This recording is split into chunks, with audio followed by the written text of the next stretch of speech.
Guys, today we're going to be changing an igniter on a Honda Distributor here.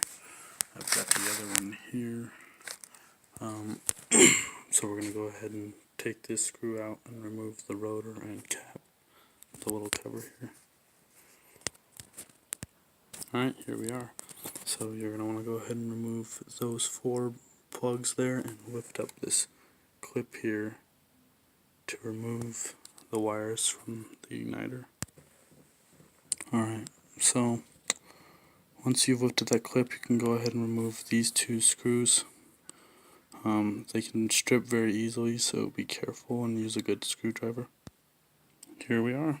The 2 screws, your igniter, and the open spot in the distributor.